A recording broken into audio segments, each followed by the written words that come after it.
I built this raised garden bed at the beginning of the season last year. Basically this time last year, February. I'm going to build another one, so I figured I would show you guys how to do it in case anyone wants to build their own. First thing I'm going to do is start by putting my first layer down. So I'm going to need to shovel some earth to basically create a level platform for that first layer. This particular garden bed uses 42 cinder blocks, in case anyone's interested in what's happening. Oh. In making their own. 42 cinder blocks, and then obviously I need some 4x4s, 2x4s, and I believe I have 2x6s up here for the shade, but I'll get to that later. But first things first, creating a level base. So I'm going to go ahead and start shoveling dirt, putting brick by brick, putting a level on it until I get my complete first road level. So I wanted to show you what I meant by leveling out the first layer. So you're gonna need a level and a little trowel or a shovel. That way you can move earth as you need it. I've already leveled out this first brick. Once you get this first layer done, the rest will just cruise along. You'll just stack them as you go. So I wanted it to be level with this one, because they're going to be the exact same dimensions, except this one's going to run that way. So you want to put your brick in place. And when you put it in place, just put a level on top. Like I said, this one's already level, but you know, if this end's low, add a little bit of earth. This end's low, add a little bit of earth, and then do your side to side as well. You know, add a little earth on this side until it sits level, and you're just going to want to keep doing that along as you go. Put the next one in place, add some dirt, take away some dirt, depending on, you know, how it sits, and just keep going, keep going. I'll get back to you guys when I've got a few more in place.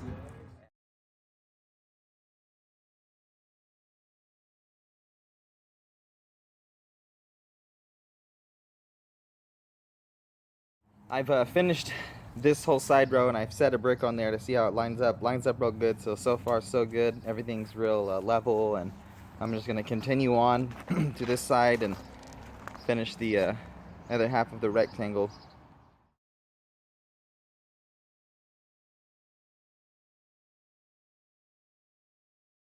Alright, I've got my first layer complete. It's nice and level, so now I can just go ahead and stack up the remaining two levels. I'm going to use a technique that is called T-stacking. So if you can see here, there's a brick and a brick, and then another one, so that all the lines don't basically line up together. That would cause it to topple over and not be very stable. So I'll give you an example. Instead of setting the brick like this, I would set the brick like this, creating a T here. And I'm just going to line these up.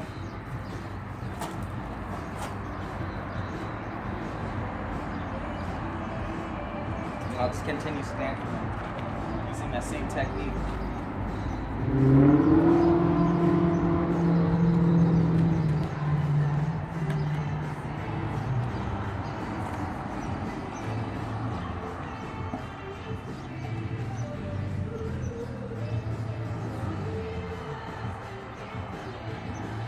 Like that.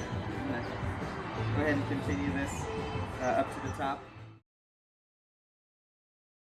Alright, so I've got my base complete, minus this one block that broke on me, but that's alright. I'm going to go ahead and move on, and when I get to the point where I'll need that, I'll go get it. So what I'm going to do next is I'm going to build these two frames. So these are going to be separate frames that I'm going to stack on top of each other, and then just use a 2x4. See, there's one, just to connect them, to keep them from moving around. And those 2x4s are going to run down into the cinder blocks, as well as these 4x4s. These are going to also run down into the cinder block. And then what I'm going to do, since I obviously didn't use any mortar of any type, I'm going to take just earth. I have this massive pile of earth that I had left over from when I moved all the rocks out of my yard to put my grass. So what I do with that earth is I'll fill in all of the voided space within the cinder block, and it really helps it to be sturdy. Like this is the first one, and like this thing's solid, and I did the same thing with that. So I will build these frames. This is 47 by 78 inches, I believe. Build those two frames and then set them on top, run my 2x4s and my 4x4s down into my post, and then I'll begin filling it in with earth. So I'm going to go and build those frames now. I wanted to show you the frame basically that I'm building. Nothing special, but I wanted to let you know, cut a 45 so you get a nice clean look. I'm just holding these together with construction screws and pre-drilling the hole and then driving the screw in so I get a nice lined up corner. I've already cut my 4x4s. Those were 4x4 by 12 feet. I cut them in half, so now I have 6 feet of 4x4, which I'm going to use for the corner post. So yeah, for this, just do your 45s. This is 47 by 78, which will be the circumference of 42 cinder blocks arranged in the manner that I have them. Pre-drill your holes, drive some screws in there. Looks really nice. I'm going to build 2 of these. One will be for the top of the base that'll actually sit on top of the bricks, and then the second one will be for the frame, which will be what I screw my other 2x6s in to create the shape. Got my last brick here. I'm ready to rock. I've got my frames built. I've got them set over here. So I'm going to place these 2 bottom frames on top of the bricks, and that third one, which is on the top, will be the frame for the shade. There we go, sorry. And I believe I already mentioned these are going to be my corner posts. These are 6 feet, 6 foot length, 4x4.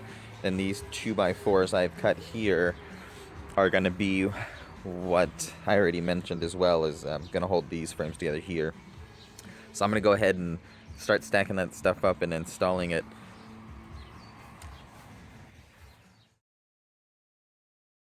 So I've got these 2 frames that I made in place. And like I said, I put the 2x4s to hold them steady. I'm probably going to run some screws into the old one too to help me with a little bit more support. Next step, I'm going to put the 4x4s in the corners, mark those. They're not going to reach the ground, so I'm just going to mark them where the length will meet up with this one, and then fill it in with earth. Then after that, I'm going to put the frame on, which I will do now.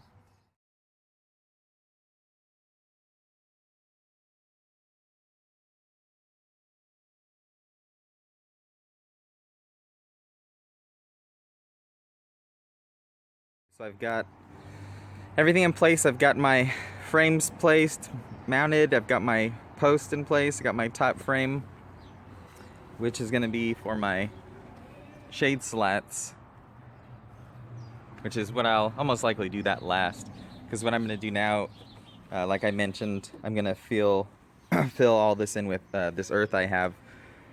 Before I do that, actually, I'm going to plumb a little a piece of PVC to irrigate this, and I'm going to dig a little canal under here to run my PVC, which I'm going to just tie into that, which I had to do later. I didn't originally plumb this one, so I had to dig a whole thing, and that's another scenario. But so yeah, I'm gonna dig this channel to run my PVC into there. I'll just cap that for now, connect that later, and then I'm gonna fill in all of the voided area within the brick frame with earth, and then I'm gonna fill this in almost to the top. I'm gonna leave a couple of feet so I can put my good soil on the very top, and I'll separate those 2 layers with some plastic, and then I'll pretty much be done.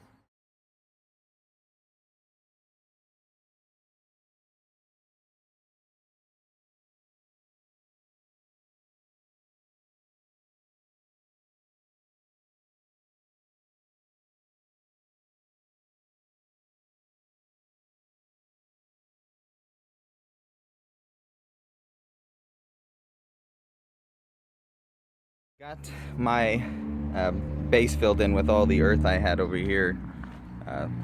It was actually a perfect amount, so thankfully I got rid of that giant mass of dirt that I had there and was able to fill this in. So my next step is going to be to line this with plastic, which I just went and purchased. I'll just, lay this flat, punch that through, and then staple this along the sides, and then I've got all this soil here that hopefully should be enough to fill this in. I didn't do the math on the cubic feet, I kind of just guessed, but should be all right either way. An update on this though, I was gonna plumb this in the center and then connect it to this, which I may or may not at some later point. But what I saw when I was at the Home Depot was an 8 manifold head that I'm gonna actually place here and run 4 little jet sprinklers to each corner here, and then run a line to these corners. I'll show you that later. But for now, I'm going to go ahead and run the plastic and start filling that in with soil.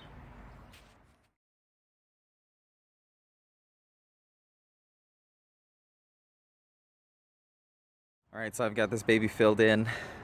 Still sticking with my previous statement. I'm going to do this last. Now I'm going to install this manifold that I was talking about and run my little mini jet sprinklers to here, and then I'm going to run my system for a few minutes and see if I get good enough coverage and if that idea is going to work at all. So let me go ahead and run those sprinklers to the 4 corners, connect that manifold.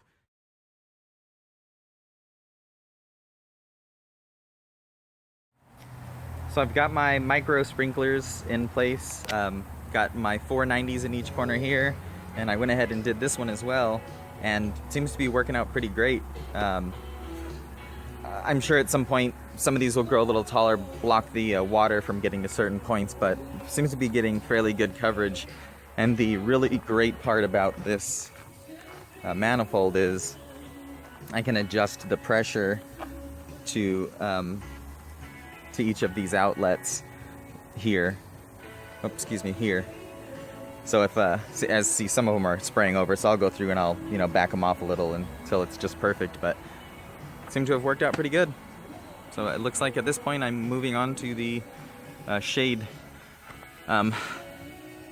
Somebody suggested that I make these slats movable and then at the top tie them all together so that I could just slide them and open them and close them. So I kind of saw that as a challenge, so I'm gonna try to do that.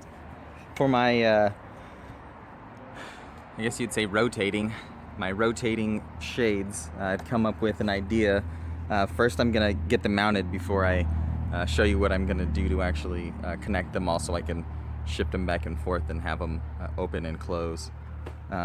So all I'm gonna do is take and mark the center of this here and drill through it with, a 5/8 bit, which is going to be larger than the bolt that I'm using, so that'll allow the bolt to spin freely through here. So this is where I'm going to drill the 5/8 hole. So the bolt will spin freely in there, and then in the end of the wood I'm going to do a 1/2 inch, which is a smaller diameter than that bolt, so the bolt will actually fasten into this wood. So when I hang them, the bolts will be fastened into the slats going across, and they'll be spinning free within the 5/8 hole here, allowing them to, I'm sure you get the picture. So yeah, I'm gonna go ahead and mount all those, drill all those, mount all those, and then show you guys how I'm gonna connect them all to open and close it, like a shutter, I guess it would be.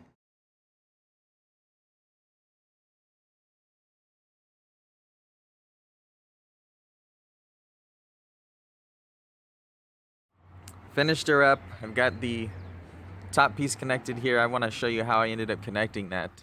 I got ahead of myself and realized I didn't say anything, but so I found these connectors at the big box store, and basically this end I screwed into the 1x2, and then it came with this eye hook, or this eyelet, whatever the hell you want to call it.